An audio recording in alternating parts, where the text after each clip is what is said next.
Dan berbicara tentang masalah kematian, ada 3 kondisi yang berkaitan dengan kematian, yang itu merupakan sesuatu yang akan dihadapi oleh setiap orang. Bismillahirrahmanirrahim.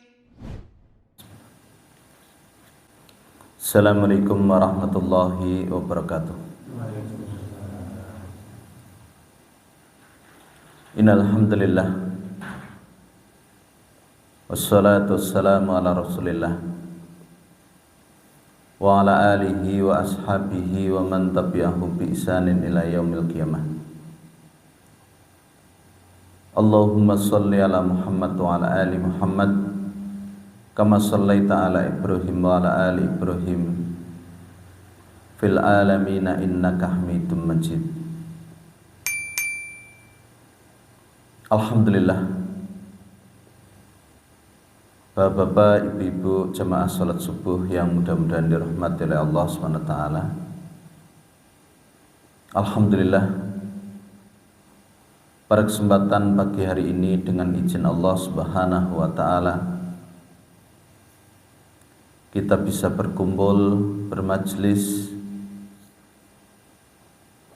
di salah satu taman surga yang ada di dunia ini. Maka marilah kita senantiasa meluruskan hati dan niatan kita bahwa apa yang kita laksanakan semata-mata karena menginginkan keridhaan Allah Subhanahu wa Ta'ala. Bapak-bapak, ibu-ibu, jamaah salat subuh yang mudah-mudahan dirahmati oleh Allah Subhanahu wa Ta'ala, kehidupan di dunia yang saat ini sedang kita jalani, yang waktunya sangatlah singkat, tanpa terasa waktu terus berjalan. Matahari terbit tenggelam tanpa mengenal kata kompromi untuk berhenti. Sampai pada waktu ketika kesempatan untuk hidup itu berakhir, ya, di mana kehidupan yang Allah berikan kepada kita di dunia ini, yang Rasulullah Shallallahu Alaihi Wasallam beliau bersabda, a'maru ummati ma baina sittin ila sab'in wa aqalluhum man yajuzu dzalika. Umur umatku berkisar antara 60 sampai 70 tahun, dan sedikit di antara mereka yang lebih dari itu. Hadis riwayat Tirmidzi. Artinya rata-rata umur seseorang dari umat ini antara 60 tahun sampai 70 tahun. Artinya sebelum 70 tahun mereka telah dipanggil oleh Allah Subhanahu wa Ta'ala. Kalaupun ada yang lebih dari itu, maka mereka tidak banyak. Ini menunjukkan bahwa kesempatan kita hidup di dunia ini sangatlah sebentar dibandingkan dengan perjalanan yang akan kita lalui di tahapan-tahapan selanjutnya.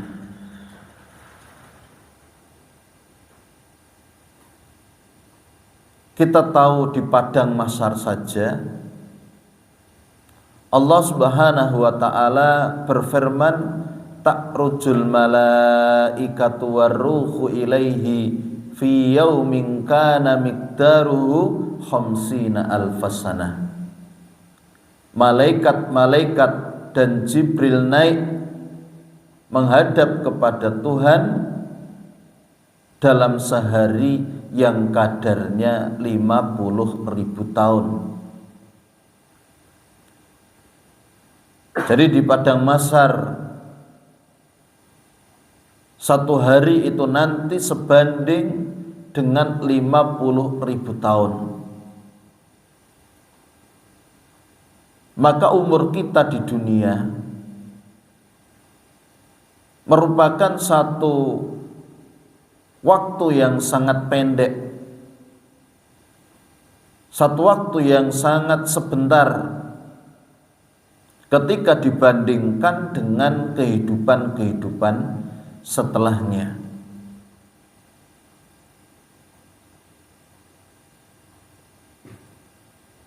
Dan kita pasti akan mengalami kematian, ya, yang mana kematian itu akan datang kepada kita dan kita tidak bisa lari darinya. Dan Allah telah memberikan kepada kita peringatan-peringatan sebelum datangnya kematian tersebut. Sampai Allah Subhanahu wa taala berfirman di dalam surat Fatir ayat yang ke-37, awalam nu'ammirkum ma yatadzakkaru fihi man tadzakkara wa ja'akumun nadhir. Dikatakan kepada mereka, bukankah kami telah memanjangkan umurmu dalam masa yang cukup untuk berfikir bagi orang-orang yang mau berfikir? Dan bukankah telah datang kepadamu pemberi peringatan?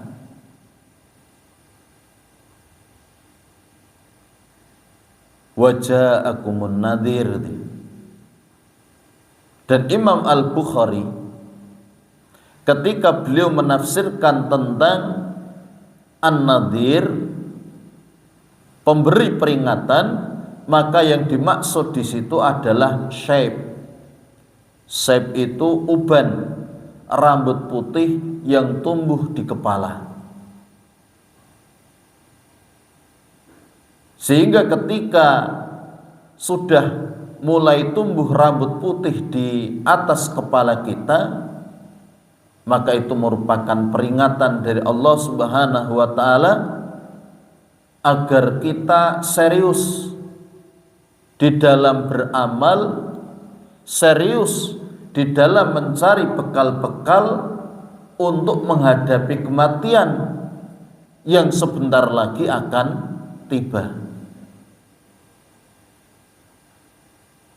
Karena kenyataan yang kita hadapi bahwa kita adalah orang yang semakin hari semakin tua.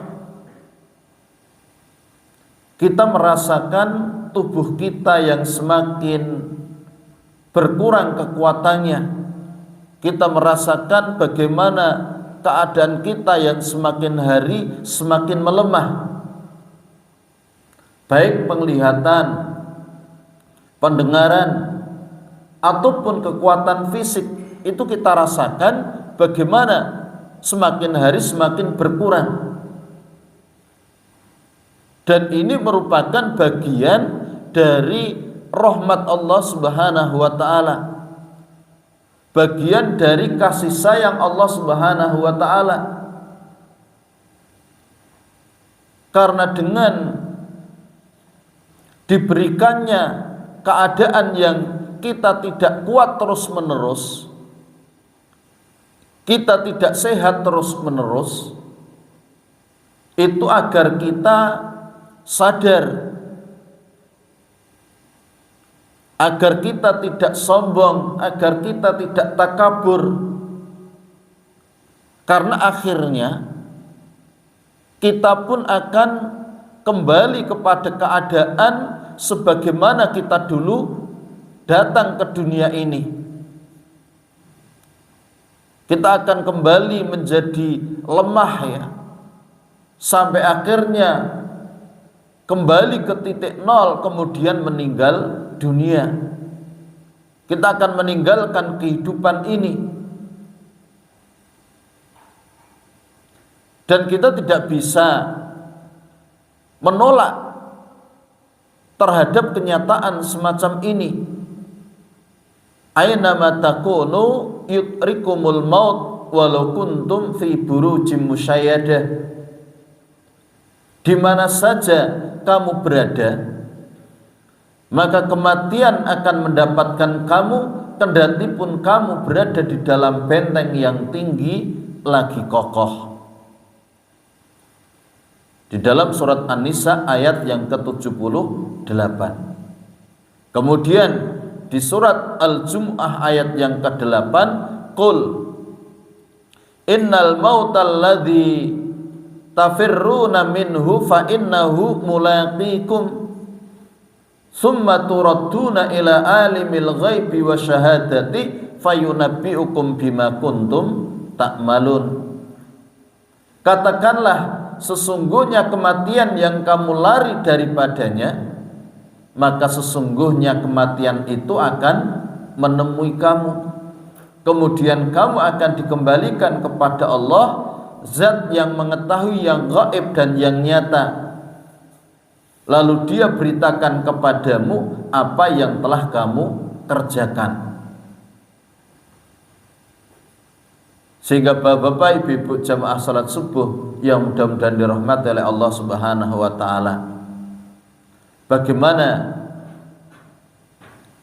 kita harus memikirkan tentang kehidupan setelah kematian. Kematian yang akan datang dengan berbagai macam cara yang Allah kehendaki. Kematian bisa datang melalui gempa, bisa datang melalui tsunami, bisa datang karena sakit, karena kecelakaan, atau yang lainnya.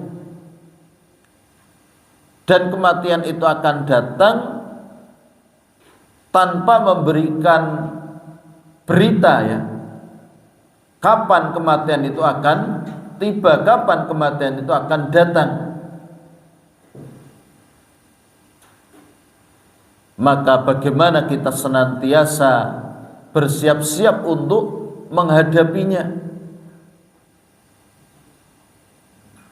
dengan melakukan yang terbaik ya.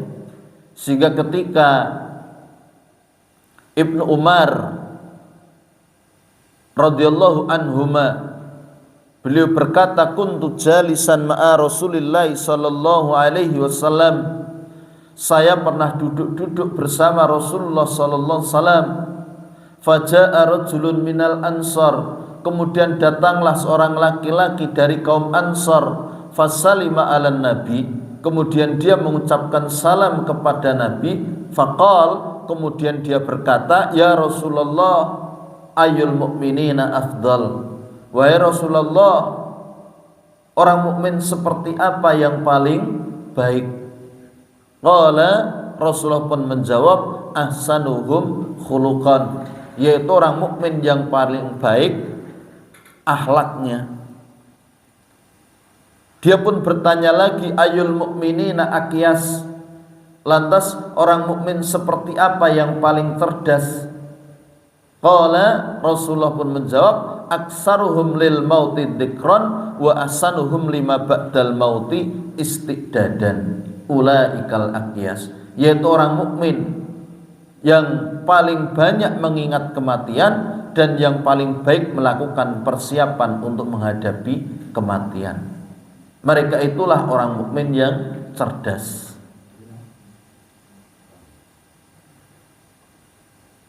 Jadi bagaimana kita senantiasa bersiap-siap ya menghadapi kematian yang pasti akan tiba, walaupun yang namanya kematian itu siapapun dia tidak suka. Jadi secara umum semua orang itu tidak suka dengan yang namanya kematian. Dan ini adalah sesuatu yang manusiawi. Dia ingin agar senantiasa bisa berkumpul dengan orang-orang yang dicintainya di dunia ini. Secara umum dan manusiawi, seseorang tidak suka dia berpisah dengan orang-orang yang dicintai dari keluarganya, dari anak dan istrinya. Sehingga hadis yang diriwayatkan dari Ubadah bin Samit ketika Nabi SAW bersabda, "Man ahabba liqa Allah, ahabballahu liqa'ahu, wa man kariha liqa Allah, karihallahu liqa'ahu." Qalat Aisyah, "Au ba'du aswajihi, inna lanakrahul maut." Jadi barang siapa yang senang bertemu dengan Allah, maka Allah pun suka bertemu dengannya. Dan barang siapa yang tidak suka bertemu dengan Allah, maka Allah pun tidak suka bertemu dengannya. Ketika mendengar perkataan Rasulullah ini, Aisyah radhiyallahu anha atau sebagian istri Nabi, dia berkata, "Sesungguhnya kami benci dengan kematian. Inna lanakrahul maut." Sesungguhnya kami tidak suka, kami benci terhadap kematian. Jadi istri Nabi saja mereka tidak suka, mereka benci dengan yang namanya kematian. Maka ketika mendengar istrinya bertutur semacam itu, qala laisa dzaki walakinnal mu'mina idza hadarahul maut busyira biridwanillahi wa karamatihi, falaisa syai'un ahabba ilaihi mimma amamahu, fa ahabba liqa Allah wa ahabba Allahu liqa'ahu. Jadi Rasulullah SAW bersabda, bukan demikian. Artinya bukan demikian yang saya maksudkan. Tidak seperti yang menjadi sangkaan kamu. Akan tetapi, kata Rasulullah, seorang mukmin jika kematian telah hadir di hadapannya, maka dia akan diberikan kabar gembira tentang keridhaan Allah dan kemuliaannya. Tidak ada yang paling dia sukai ketika itu kecuali apa yang ada di hadapannya, maksudnya kematian. Karena kabar gembira yang diberikan kepadanya tentang keridhaan Allah, tentang kemuliaannya. Maka bagaimana seorang mukmin dia akan suka ya dengan kematian tersebut, maka dia pun suka bertemu dengan Allah dan Allah pun suka bertemu dengannya. Kemudian wa innal kafira idza khudira busira bi adzabillahi wa uqubatihi falaisa syai'un akraha ilaihi mimma amamahu kariha liqa Allah wa karihallahu liqa'ahu. Adapun mereka orang kafir, jika hendak meninggal dunia, maka dia akan diberikan kabar gembira tentang azab dan hukuman Allah yang disiapkan kepadanya.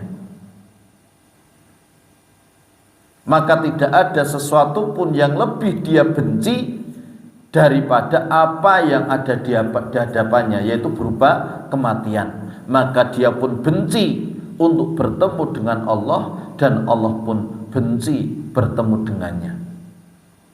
Ini hadis diriwayatkan oleh Imam Bukhari. Jadi kalau berbicara tentang kematian, sesuatu yang manusiawi sebenarnya ketika seseorang tidak suka dengan kematian, karena tadi dia akan berpisah dengan orang-orang yang dia cintai, dia akan menghadapi kondisi-kondisi yang menyakitkan seperti ketika sedang sekaratul maut, ketika nyawa dicabut. Ini kondisi yang tentunya seseorang tidak suka, dan semacam ini adalah wajar. Adapun yang dimaksud dengan hadis tadi, barang siapa yang benci bertemu dengan Allah, maka Allah benci kepadanya, itu dijelaskan oleh Rasulullah sebagaimana tadi dikatakan.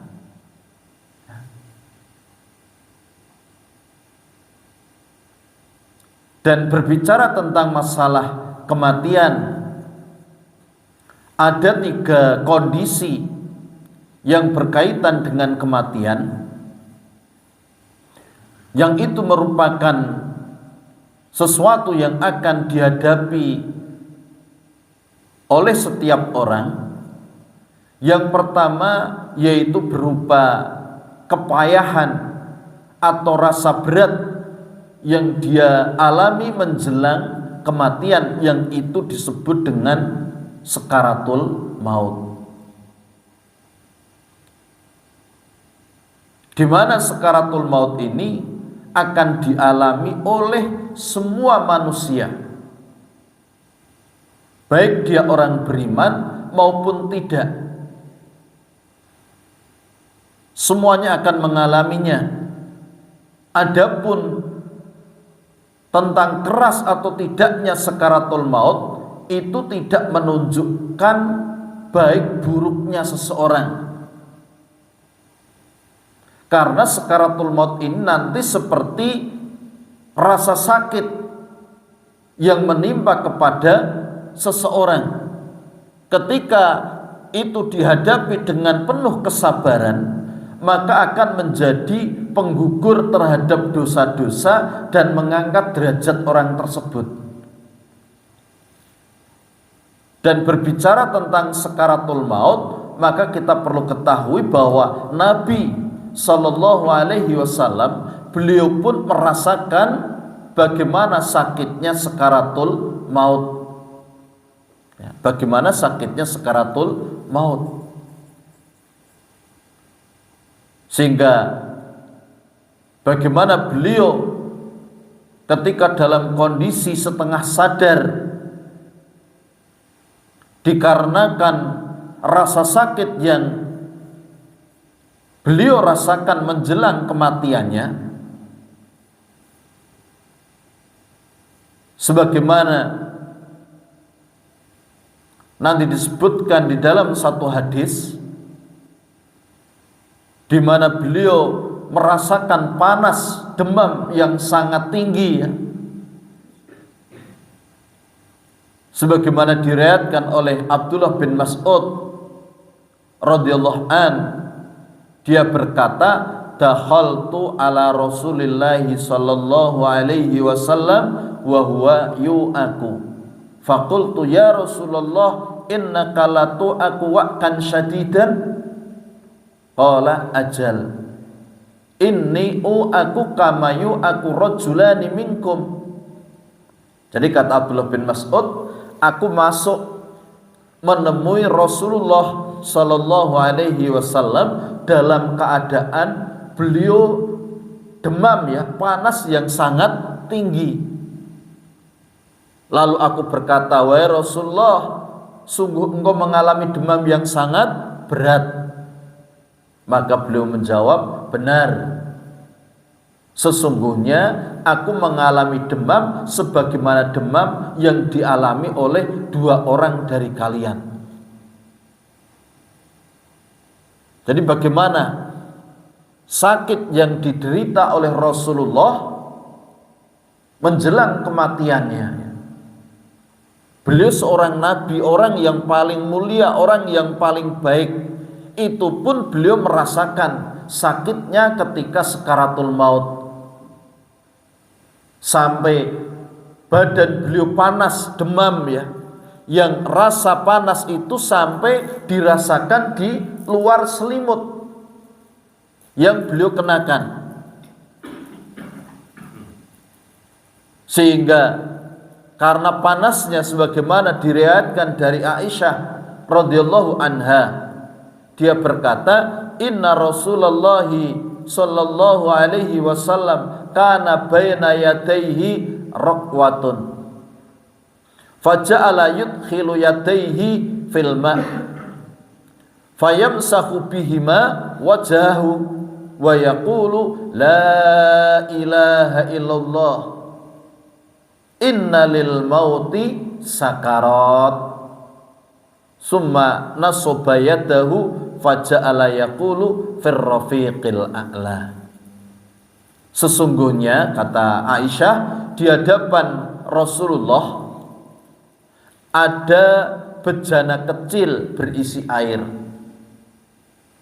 Beliau memasukkan kedua tangannya ke dalam air, lalu mengusapkannya ke wajah beliau seraya bersabda, la ilaha illallah, tidak ada sesembahan yang hak kecuali Allah, inna lil mauti sakarat, sesungguhnya kematian itu ada sekaratnya. Kemudian beliau menunjuk ke atas seraya bersabda bersama Ar-Rafiqul A'la. Maksudnya Ar-Rafiqul A'la itu mereka para nabi yang berada di surga yang paling tinggi. Jadi ini keadaan Rasulullah Sallallahu Alaihi Wasallam. Jadi beliau mengalami keadaan yang begitu parah, ya, sampai panasnya 2 kali lipat manusia biasa.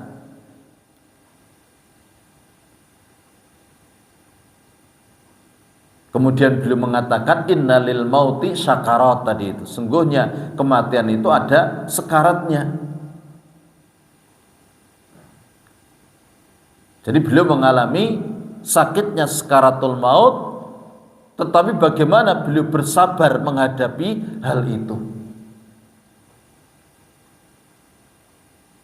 Sehingga kita memohon berdoa kepada Allah agar diberikan kesabaran ketika menghadapi sakitnya sakaratul maut. Satu kondisi yang sangat berat yang dialami oleh setiap orang. Dan sekali lagi, perkara semacam ini tidak menunjukkan mulia ataupun rendahnya diri seseorang. Karena orang yang mereka meninggal dalam keadaan husnul khatimah pun mereka juga mengalami keadaan yang demikian. Nabi SAW beliau mengalami keadaan semacam ini, sehingga diriwayatkan dari Anas bin Malik, ya, ketika Rasulullah SAW beliau dijenguk oleh putrinya yaitu Fatimah ya. Dan Anas mengatakan lama saqulan Nabi sallallahu alaihi wasallam ja'ala yataghasyahu faqalat Fatimah alaihi salam wa qarba abah faqala laha laisa ala abika karbun ba'dal yaum falamma mata qalat ya abatah ajaba rabban da'ah ya abatah man jannatul firdausi ma'wah ya abatah ila Jibril nan'ah. Jadi ketika sakit Nabi sallallahu alaihi wasallam semakin berat ya, semakin berat menyebabkan beliau tidak sadarkan diri. Jadi sampai pingsan ya. Saking kerasnya rasa sakit yang beliau derita. Sampai pingsan, kemudian sadar lagi. Pingsan lagi, sampai seperti itu ya. Lalu Fatimah putrinya ya, dia berkata, sungguh penderitaan yang engkau rasakan wahai ayahanda ya, sungguh satu penderitaan yang engkau rasakan wahai ayahanda. Lalu beliau pun bersabda, wahai Fatimah, tidak ada penderitaan yang menimpa ayahmu setelah ini. Ya. Jadi beliau katakan, laisa ala abika karbun ba'dal yaum. Jadi tidak ada penderitaan, tidak ada kesengsaraan ya yang dirasakan oleh bapakmu, yang menimpa kepada bapakmu setelah ini. Maka ketika beliau wafat, Fatimah pun berkata, wahai ayahanda, ya, orang telah memenuhi panggilan Rabb yang telah memanggilnya. Wahai ayahanda, sesungguhnya surga Firdaus tempat kembalimu. Wahai ayahanda, kepada Jibril kami kabarkan tentang wafatmu. Ini yang dilakukan oleh Fatimah ketika bapaknya ya, Rasulullah sallallahu alaihi wasallam meninggal. Tidak teriak-teriak histeris ya. Bagaimana dia bersabar dengan musibah yang menimpanya. Dan kembali kepada apa yang dialami oleh Rasulullah, bagaimana beliau merasakan kesakitan yang luar biasa, yang itu menyebabkan putrinya sampai merasa kasihan ya dengan penderitaan yang dirasakan oleh Rasulullah, sampai akhirnya Rasulullah menenangkan putrinya, yang beliau kabarkan kepada putrinya bahwa itu merupakan sakit yang beliau derita, yang merupakan ujian terakhir yang diberikan oleh Allah kepada beliau. Sehingga dari sini kita pahami bagaimana sakaratul maut itu bisa dialami oleh siapa saja,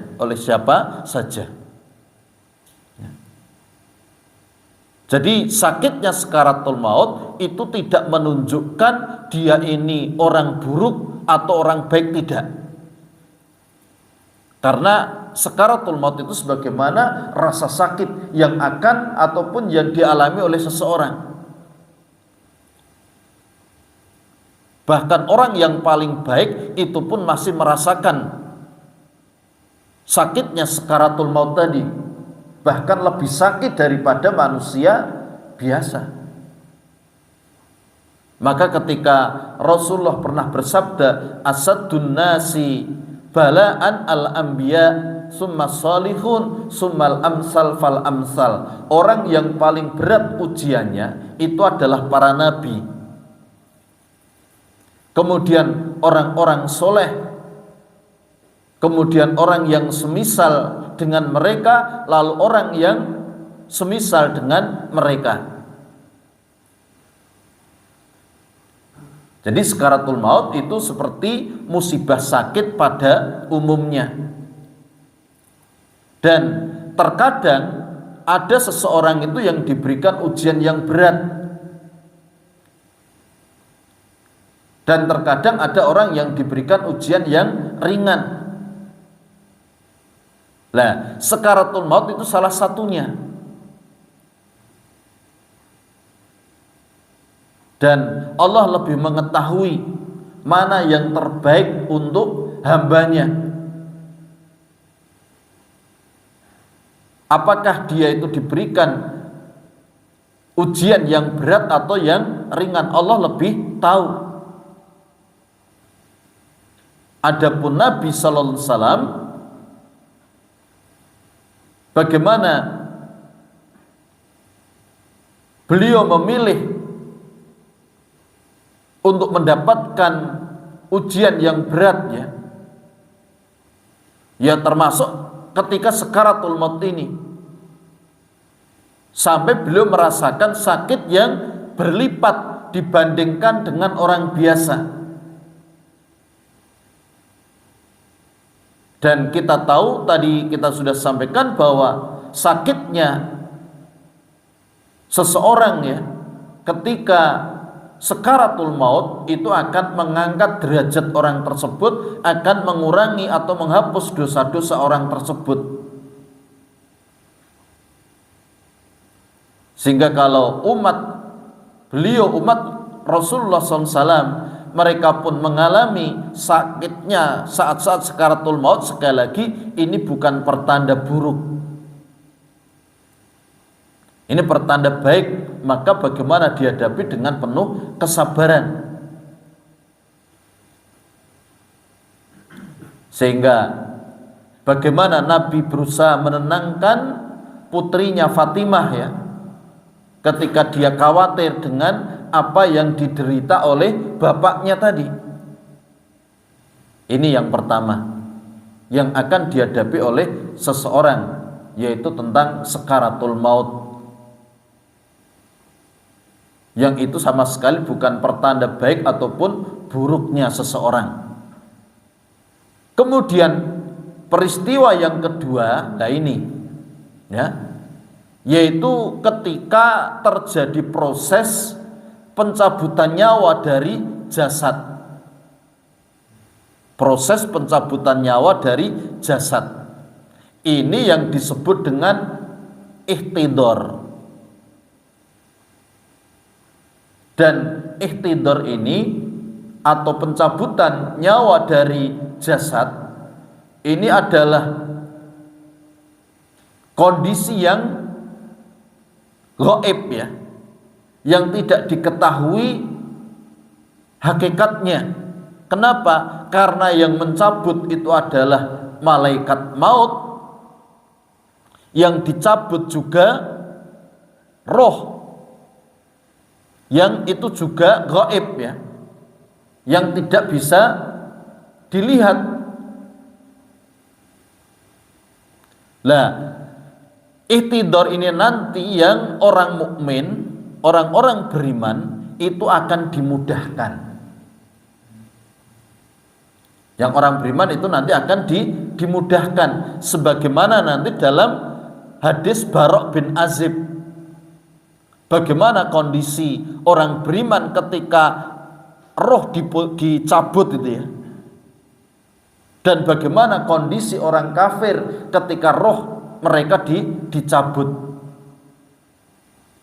Kalau orang beriman ketika roh ini nanti dicabut dengan lembut, seperti air yang keluar dari kendi, keadaan orang beriman seperti itu. Dan ini sekali lagi perkara gaib yang tidak bisa dilihat oleh panca indera. Jadi kita tidak bisa melihatnya karena ini perkara gaib.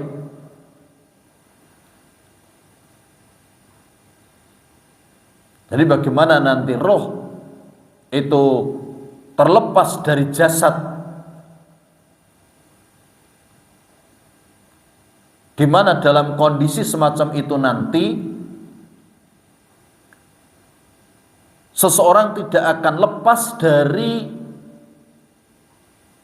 godaan dan gangguan syaitan. Jadi ketika seseorang menghadapi kematian, maka syaitan itu akan datang, dan ini merupakan ujian yang sangat berat. Jadi bagaimana setan akan mendatanginya? Dia akan menggodanya semaksimal mungkin.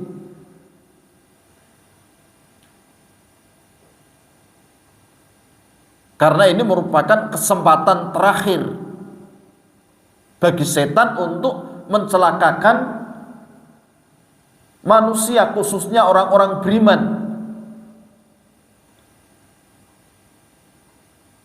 Sehingga diriwayatkan dari Jabir, dia berkata, aku mendengar Rasulullah sallallahu alaihi wasallam bersabda, inna syaitana yahduru ahadakum inda kulli syai'in min sya'nihi. Nih, sesungguhnya setan akan mendatangi salah satu dari kalian dalam setiap kondisinya. Jadi bagaimana? Sampai nanti ketika mau meninggal, itu pun setan akan datang, ya, menggoda, membujuk.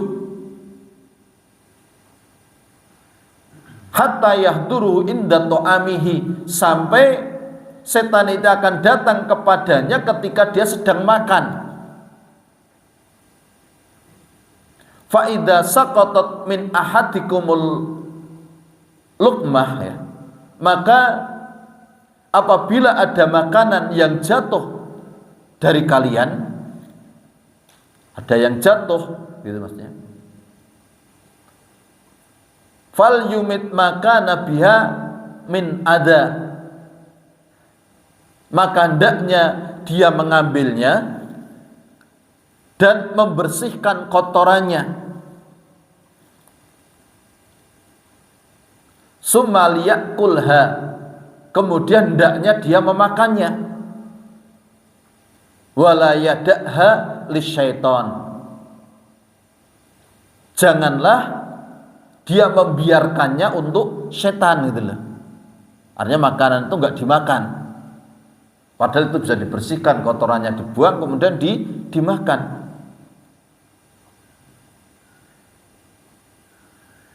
Fa idza faragha falyal'aq asabi'ahu fa innahu la yadri fi ayyi ta'amihi takunul barokah. Apabila sudah selesai, hendaklah dia menjilat jari-jarinya, karena dia tidak tahu dari mana keberkahan yang akan dia dapatkan.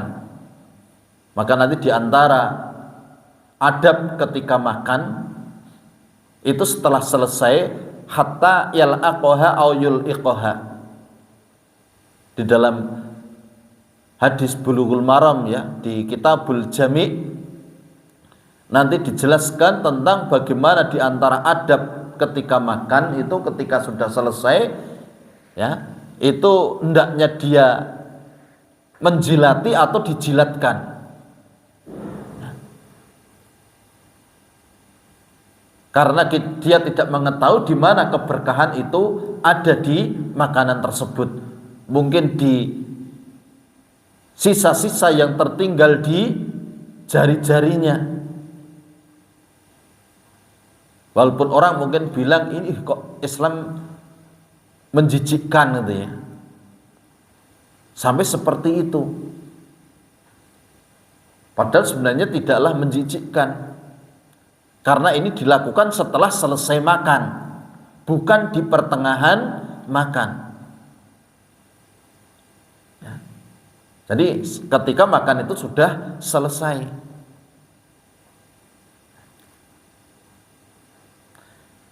Lah kembali ke masalah tadi, bagaimana setannya ini akan datang di setiap kondisi manusia. Untuk apa? Untuk menggodanya, terutama ketika menjelang kematian. Sehingga Ibnu Taimiyah rahimahullah, beliau mengatakan, walakin waqtul mauti ahrasu ma yakunu syaitan ala ikwa ibani adam li'annahu waqtul hajah wa qad qala nabi sallallahu alaihi wasallam fil hadis sahih al a'mal bi khawatimiha. Akan tetapi kata beliau, waktu akan mati, waktu mau meninggal, waktu menjelang kematian itu merupakan kondisi yang syaitan paling semangat untuk menyesatkan anak keturunan Adam. Justru pada saat itulah dia paling bersemangat, karena itu adalah waktu yang sangat penting. Sementara Nabi bersabda, al-a'mal bi khawatimiha, sesungguhnya amal tergantung pada akhirnya. Nih, maka kita senantiasa mohon kepada Allah agar diberi perlindungan ya di akhir-akhir kehidupan kita, karena itu merupakan kesempatan terakhir. Sehingga bagaimana setan ya mengerahkan segala tenaganya untuk menggelincirkan manusia dari jalan yang lurus ketika menjelang kematian. Dia menggodanya agar kufur kepada Allah, ragu terhadap agamanya, berburuk sangka kepada Allah, dibuat bimbang dengan agamanya, dan seterusnya. Itu yang dilakukan oleh setan di akhir-akhir kehidupan. Dan ini merupakan salah satu dari fitnah kehidupan dan kematian. Sehingga bagaimana kita diperintahkan untuk meminta perlindungan kepada Allah darinya. Sampai di dalam sholat kita,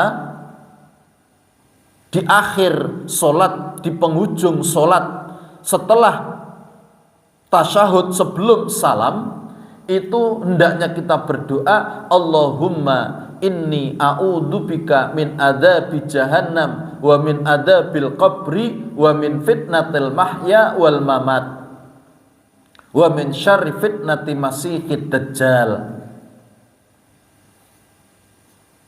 Jadi yang dimaksud dengan fitnatil mahya wal mamat, fitnah kehidupan dan kematian, itu maksudnya saat menjelang kematian. Dari fitnah kehidupan dan fitnah kematian ya, fitnah kehidupan dan kematian itu saat menjelang kematian. Sehingga bagaimana dengan doa ini diharapkan seseorang itu akan tegar tatkala meninggal dunia, di saat setan sedang menggodanya. Jangankan kita, orang-orang yang soleh sekelas Imam Ahmad bin Hambal rahimahullah, itu saja mengalami bagaimana setan datang menggodanya saat-saat terakhir dari kehidupannya. Anaknya ya Abdullah bin Ahmad itu yang menceritakan, hadartu wafata Abi Ahmad wa biyadil hirqah li asyudda lihyaihi fakana yukriku summa yufiqu wa yaqulu biyadihi la ba'du fa'ala hadha miraran faqultu lahu ya abati ayu syai'in ma yabdu minka faqala inna syaitan qa'imun bijidai adin ala anamilihi yaqulu ya Ahmad futtani wa ana aqulu la ba'du hatta amut. Jadi Abdullah ya, putranya Imam Ahmad bin Hambal, dia katakan aku menghadiri wafatnya ayahku. Ya, aku menghadiri wafatnya bapakku, yaitu Ahmad. Sedangkan di tanganku ada kain untuk mengikat rahangnya. Terkadang dia pingsan. Jadi dia pingsan, kemudian sadar. Dan dia berkata, tidak. Ya.